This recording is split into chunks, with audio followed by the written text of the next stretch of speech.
Assalamualaikum warahmatullahi wabarakatuh.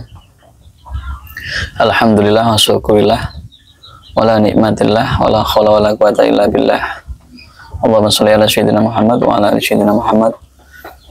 Amma ba'du. Para saudara-saudaraku seiman dan semua pengamal salat wahidiyah ingkang tansah kula hormati. Kemarin saya melihat video makam beliau Kanjeng Romo Kiai Abdul Latif Majid Qaddasallahu radhiyallahu an di channel seseorang, dan ada yang mengomentari bahwa beliau bukan Al-Ghaus tapi putra beliau Al-Ghaus. Nah, perlu digarisbawahi, mungkin saudara yang mengomentari tersebut belum paham apa itu Al-Ghaus dan masa jabatannya.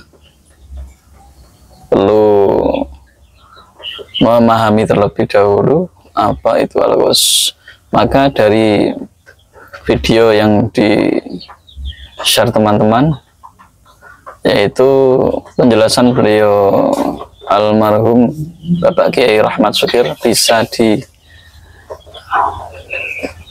ditonton dan dipahami apa arti Al-Ghaus dan masa jabatannya. Berikut video beliau. Silahkan menonton dan dipahami secara hakikat dan syariat. Jangan hanya di ilmiah saja, tapi perlu dengan hakikat hati. Kita simak video berikut ini. Hadirin yang kami hormati. Oleh karena itu, kembali ke pokok masalah. Kulon jenengan diajari ya Sayyidi ya Rasulullah agar memahami keagungan Rasulullah sallallahu alaihi wasallam. Karena tadi ayat Al-Qur'an mengatakan sifat-sifat Allah ditajallikan kepada Rasulullah. Dan ayat selanjutnya walil mu'minin. Setelah Rasulullah wafat secara jasmani, Rasulullah tak ada di dalam alam jasmani. Sifat Rasulullah yang ditajallikan dari Allah itu ditajallikan, dipancarkan kepada Sultanul Aulia pada setiap zaman.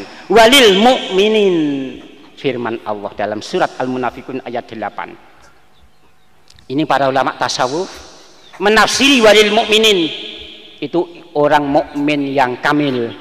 Dalam arti lain adalah Al-Ghaus Sultanul Aulia. Walakinnal munafiqina la ya'lamun. Namun kekuatan keagungan Rasulullah, keagungan Ghaus tidak mampu dipahami oleh orang-orang yang munafik. Orang-orang yang hanya mengandalkan ilmiah, rasional sentris, logik sentris. Hanya berpikir empiris di dalam didaktik metodik. Tidak mengenal rahasia kekuatan Allah Subhanahu wa ta'ala. Sifat Allah dipancarkan Rasulullah, kemudian dipancarkan kepada para Sultanul Aulia. Maka ayat ini dijelaskan oleh para ulama-ulama. Al-mu'minun al-ghaus itu almarhum ganti, almarhum ganti. Di dalam kitab Al-Yawaqid wal Jawahir, ayat halaman 80. Syarat Ghaus itu hidup secara jasmani dan rohani. Wa syurutuhu ayyakuna dzismin tabi'in wa ruhin wala budda ayyakuna fi hadar maujudan bi jasadi wa ruhi min ahdi adama ila yaumil qiyamah. Ditulis oleh Imam Abdul Wahab Asy-Sya'rani. Al-Ghaus juga ini yang almarhum 973. Beliau mengatakan syarat daripada Sultanul Aulia wujud secara jasmani dan rohani. Sejak Nabi Adam sampai hari kiamat, mereka tidak ada yang hanya wujud alam rohani, pasti dengan jasmani dan rohani. Maka tidak ada Ghaus dari alam kubur, tidak ada. Maaf kawan pengamal wahidiyah yang lain, ada yang berpikir Mbah Yai bertentangan dengan prinsip tasawuf ini kalau mengatakan gaus tetap bahyai qaddasallahu sirroh wa radhiyallahu, ini tendensi politik belaka ini. Akidah kitab-kitab tasawuf tidak ada yang membahas itu. Almarhum ganti, almarhum ganti. Hanya perbedaannya hadirin. Kalau sebelum perjuangan Wahidiyah, gaus kadang menampakkan diri, kadang merahasiakan. Dan banyak yang merahasiakan diri. Syekh Abdul Qadir menampakkan diri. Karena kalau menampakkan diri resikonya berat resikonya. Tantangan dari dalam dan dari luar. Kita ingat Syekh Abdul Qadir, 100 ulama membuat surat keputusan. Ulama di Baghdad, majelis ulama Baghdad waktu itu memutuskan Syekh Abdul Qadir sesat. Seribuan muridnya habis, tinggal 7 yang istiqomah. Dalam sejarah ini Imam Sadali dikatakan sesat, diusir. Berat gaus yang menampakkan diri itu. Maka sedikit sekali yang menampakkan diri. Kebanyakan beliau merahasiakan diri. Seperti guru Syekh Abdul Qadir, Syekh Abul Khair Hamad Ad-Dibash. Ini adalah Al-Ghaus ini. Kitab Al-Fatawi Al-Hadisiyah menerangkan ini Al-Ghaus. Gurunya Syekh Abdul Qadir Al-Ghaus. Syekh Abdul Qadir wafat, diganti oleh putranya Syekh Abdul Razak, terkenal Syekhul Walad, juga Sultanul Aulia. Tidak ada gaus dari alam kubur, tidak ada. Itu hanya pendapat yang tak berdasar ilmiah agama. Hadirin yang berbahagia, begitu pula dalam tarekat Naqsyabandi. Imam Naqsyabandi gurunya adalah Sultanul Aulia, Syekh Amir Kulal. Dulu kawan seperguruan, dua-duanya mengaji di Syekh, maaf saya lupa, dulu sama-sama mengaji pada satu guru gaus. Akhirnya dipesan, maaf, Syekh Baba Samasi. Beliau berdua, Syekh Amir Kulal dan Imam Naqsyabandi, ngaji kepada Syekh Baba Samasi. Akhirnya Syekh Baba Samasi berpesan kepada Syekh Amir Kulal, wahai muridku, murid yang terkecil. Karena Imam Naqsyabandi ngaji umur 7 tahun, sudah mengaji kepada Sultanul Aulia. Nanti yang menjadi penerusmu adalah ini, bimbing ini setelah aku wafat. Akhirnya gaus Syekh Baba Samasi, Syekh Baba Samasi wafat, Syekh Amir Kulal wafat, diganti Syekh Baudin An-Naqsyabandi. Syekh Baudin An-Naqsyabandi wafat, diganti Syekh Baqi Billah. Banyak kitab yang membahas ini, banyak sekali kitab-kitab tasawuf yang membahas ini. Al-Fatawi Al-Hadisiyah ada, Syawahidul Haq ada, Sirrul Asror juga banyak membahas, tapi tidak membahas Imam Naqsyabandi. Kan Imam Naqsyabandi 891 almarhumnya, Syekh Abdul Qadir 560 wafatnya Hijriah. Hadirin yang kami hormati, oleh karena itu semenjak perjuangan Wahidiyah, Mbah Yai diperintah oleh Rasulullah Sallallahu Alaihi Wasallam untuk menampakkan gausiyah. Karena semenjak perjuangan Wahidiyah, gaus diperintah oleh Rasulullah menampakkan diri meski resikonya berat, dari dalam, dari kawan, dari keluarga dan lain sebagainya. Hadirin yang kami hormati, oleh karena itu sholawat Wahidiyah diberi karomah untuk membuktikan keberadaan Al-Ghaus. Kalau hanya kepercayaan orang bisa cerita. Kalau menurut saya gausnya ya di seberang sungai di timur Berantas. Kalau menurut saya lagi gausnya di Jakarta, guru saya.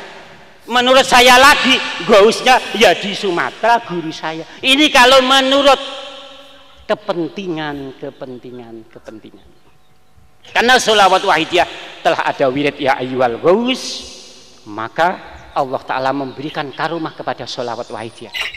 Orang akan diberi musyahadah keagungan Rasulullah wa ghausi hadaz zaman radhiyallahu ta'ala.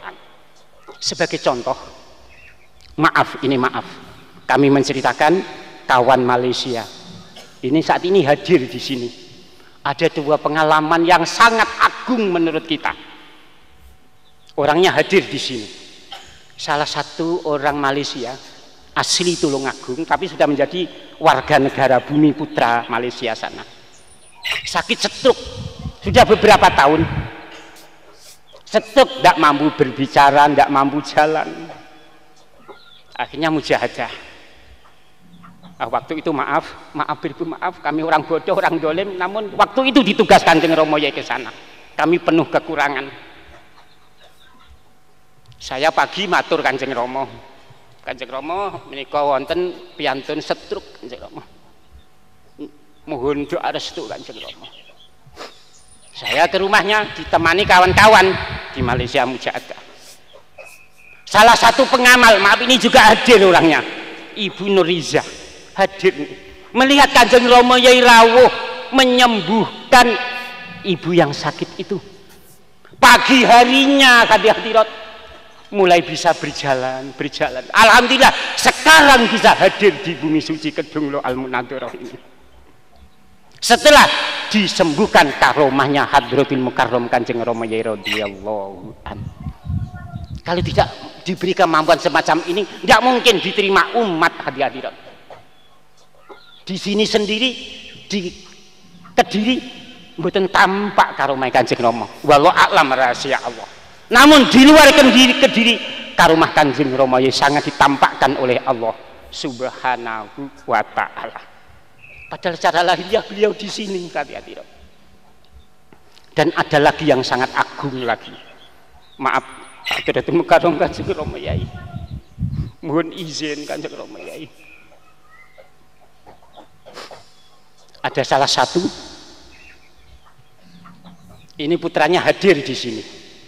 Salah satu pejabat pemerintah di Malaysia. Seorang polisi para bapak, para ibu.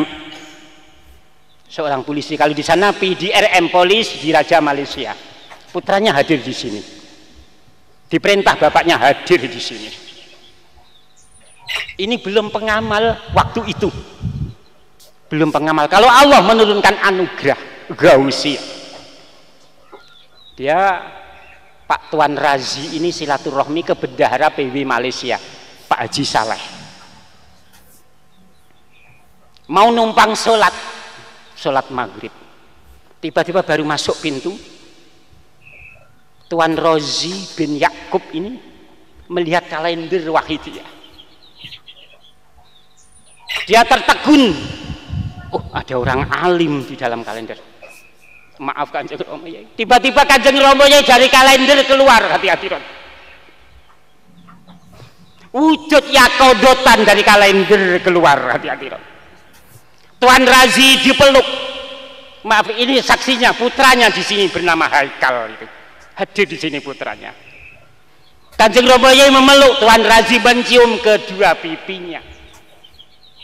Itu baru belum jadi pengamal. Kalau Allah menurunkan anugerah karomah sholawatul wahidiyah. Alhamdulillah setelah itu mengamalkan. Alhamdulillah menjadi keluarga diajak mengamalkan semuanya. Hadirin hadirat yang kami hormati. Pertanyaannya, kita diajak mendekat kepada Allah melalui Rasulullah wa ghausi hadzal zaman radhiyallahu anhu. Pertanyaannya, kita sebagai khodimul wahidiyah, sudahkah melakukan itu semua? Sudahkah kita dzauqiyah tentang gausiyah? Ada hadis kun ma'allah fa ilam takun fakun ma'man kana ma'allah fa innahu yusiluka ilallah. Jika murid yang semestinya, Nabi bersabda, beradalah kamu bersama Allah. Jika tak mampu, bersamalah dengan guru yang bersama Allah. Beliau akan mengantar kamu dekat kepada Allah, mengantar kamu usul kepada Allah. Hadirin kami hormati. Kalau sekarang kita ini dekat dengan Hadratul Mukarram Kanjeng Rama Yai secara lahiriah, sebentar lagi secara lahiriah. Namun yang dimaksud hadis ini bukan secara lahiriah, secara maknawiyah. Ketika kita pulang ke rumah masing-masing, mampukah kita bersama beliau dimanapun kita berada? Hakikinya rohani beliau memenuhi semesta alam. Hadis menerangkan, inna min khiyari ummati ajsaduhum fil ardi wa qadamuhum fis sama wa qulubuhum fis sama. Aku memiliki hamba, kata Nabi, memiliki umat yang badannya di bumi namun jiwanya di langit, badannya di bumi namun relung hatinya di atas, di bawah aras Allah subhanahu wa ta'ala. Hadirin yang hadirat yang kami hormati, itulah hakikinya guru rohani yang kamil mukamil, mampu menghadiri muridnya dimanapun berada. Pertanyaannya lagi, mengapa kita tidak mampu bersama beliau dimanapun berada? Jangan-jangan kita seperti dulu zaman Nabi Muhammad. Banyak orang Mekah karena tidak bersama Rasulullah, hanya bersama secara lahiriah, tidak mendapat nur syafaat, nur ilahiyah dari Rasulullah sallallahu alaihi wasallam. Justru Bilal hadirat yang jauh di Afrika, yang rindu kepada Rasulullah, senantiasa bersama Rasulullah, akhirnya mendapat nur ilahiyah, ma'rifat, usul kepada Allah subhanahu wa ta'ala. Mungkin kula jenengan iki Khotimul Wahidiyah hanya tulisan hadirat. Mungkin kula jenengan ada di Kedung loh, keluarga beliau di Kedung loh, maaf, namun jiwa kita jauh dari Hadratul Mukarram. Secara hakiki, hakikatan, batinatan, lazimatan firroh, kita bersama-sama hadirat. Oleh karena itu hadirat, mari kita bersama mohon izin beliau agar bagaimanapun wujud kita hadirat diterima menjadi murid beliau hadirat yang kami nikmati. Karena Ghaus itu hadirat, Ghaus itu diizinkan Allah membela muridnya di hari kiamat nanti. Setiap Ghaus, kata Syabdul Qadir Jailani, akan di pintu neraka besok hari kiamat, akan mencari murid-muridnya. Khotimul Wahidiyah dicari. Namun hadirat, orang seperti kita, terutama diri saya, pantas di dalam neraka hadirat. Kita banyak dosa, durhaka dengan perjuangan, durhaka dengan Ghaus, durhaka dengan Hadratul Mukarram Kanjeng Rama Yai radhiyallahu anhu. Oleh karena itu, sebelum beliau secara lahiriah rawuh di sini, mari kita menyatukan jiwa hadirat. Kanjeng Rama Yai nyuwun izin, Kanjeng Rama Yai, kula bersama panjenengan sampai akhir hayat. Kanjeng Rama Yai, izinkan malaikat Raqib Atid mencatat saya sebagai murid panjenengan. Kalau nanti saya di neraka, Kanjeng Rama Yai, berkenanlah panjenengan mencari saya, mencari kami, Kanjeng Rama Yai, Khotimul Wahidiyah yang senantiasa durhaka ini, Kanjeng Rama Yai. Al-Fatihah. Nah, video tersebut sudah jelas bahwa beliau Al-Ghaus itu setiap meninggal itu diganti oleh Allah Subhanahu wa taala. Para hadirin hadirat, semua pendengar dan menonton setia channel YPW Skolila Official, demikian yang dapat kami sampaikan perihal Al-Ghaus, ya, agar bisa lebih paham dan tidak salah paham dan gagal paham. Nah, terima kasih. Assalamualaikum warahmatullahi wabarakatuh.